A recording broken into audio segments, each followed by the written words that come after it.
Hi students, I welcome to all of you to this session of fluid machinery. Dear students, today we will be discussing on sleep of reciprocating pump. Basically last class we discussed about the reciprocating pump, what is the function, what is the working principle, how we can calculate the work done, how we can calculate the discharge, where we have seen Q is equal to ln by 60, that is your discharge, and your work done is equal to, we have seen W into H, where W is equal to W into HS plus HD was your work done.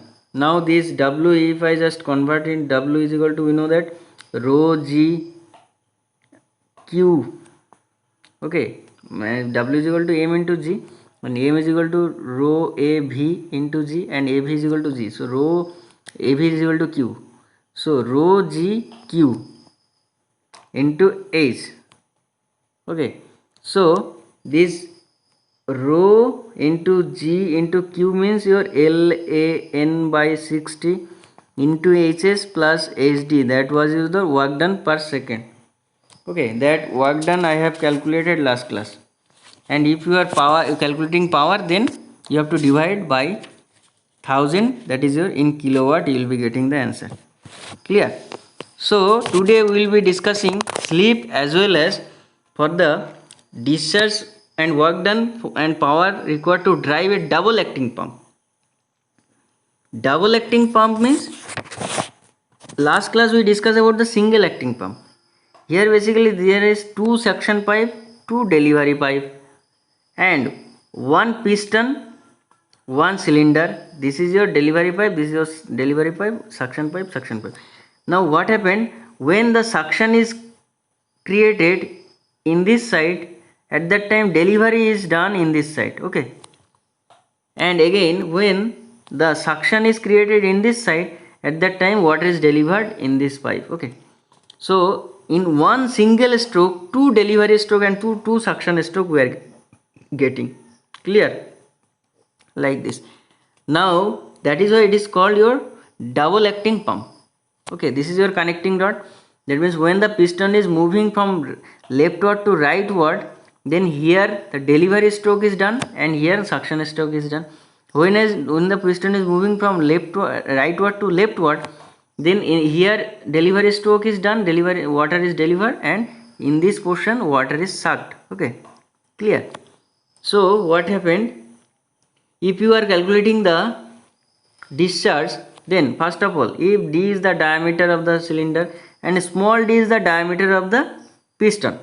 Clear? Now if I am just calculating the cross sectional area of the cylinder, then area is equal to pi by 4 capital D square, and if I calculate the cross sectional area of the piston, then it is equal to pi by 4 small d square, if you are considering small d. Okay, now the what is the area when the in this portion, what is the area we are getting? That is your A1 is equal to pi by 4 d square minus pi by 4 small d square. Am I right?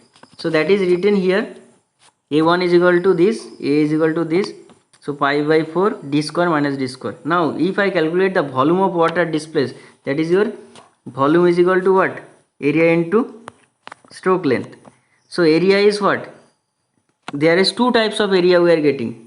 When you are calculating this side, only A is we are getting A, but if we are calculating this side, we are getting A1. That means after neglecting pi by 4, subtracting pi by 4 d square, we will be getting this area. So ultimately area into stroke length, A1 into A into stroke length into A1 into stroke length. So A into L is the your volume in this side, and A1 L1 is the volume in this side. Clear? So total A plus A1 into L, so pi by 4 d square plus pi by 4 d square minus d square into L, that is your volume of water delivered in one revolution of crank. Clear? Now let us consider, you can see here, this is your discharge. Okay, discharge of the pump per second is equal to, that means total, that means your discharge, total discharge you want to calculate. So discharge volume of water delivered in one revolution into number of revolution per second. So n by 60 is the number of revolution. Clear? Now total discharge is pi by 4 d square plus pi by 4 d square into ln by 60. Now if I am that means if I am neglecting the small d, that means piston diameter is neglected, then we are getting 2 ln by 60. So remember, in case of single acting reciprocating your pump, we are getting only LAN by 60, but here we are getting 2 LN by 60 as after you're neglecting small d. Clear? So this is the difference here. Basically only 2 is multiple by this discharge. Okay, whatever we are getting in single stage, a single acting reciprocating pump. Now work done, same process. Work done is equal to weight of the water lifted into total height. So rho g into discharge per second into total height. Rho g, here the discharge is 2 ln by 60 into hs plus hd. So ultimately the extra 2 will be coming, 2 into rho g into ln by 60 into hs plus hd. Now power required in kilowatt, that is your by 1000. So 2 rho g ln into hs plus hd by 60,000, that is your answer. I think it is clear. Now let us discuss the slip. The slip of a reciprocating pump, it is slip is basically, it is nothing but the difference of theoretical discharge and the actual discharge. So you see, when the water is coming, water is in the suction stroke, when the water is coming, you will see the water will not be full, it will not be full of water. So there must be some, that means theoretically it is your ln by 60, but you will see that there will be some vacuum portion or some empty space. So what is the actual discharge, that you need to find out again. Okay, so here basically slip is basically defined as that how much theoretical discharge we can obtain and how much water is actually entering into the cylinder. So basically this is the difference between theoretical and actual discharge. And if you are calculating the percentage of slip, then theoretical, q theoretical minus q actual is equal by q theoretical into 1000. And q actual by q theoretical is what? Remember, in fluid mechanics you have gone through that CD is the coefficient of discharge and it is the ratio of actual discharge by theoretical discharge. So 1 minus CD into 1000 is the slip percentage. So sometimes the CD will be given, you have to calculate the slip percentage.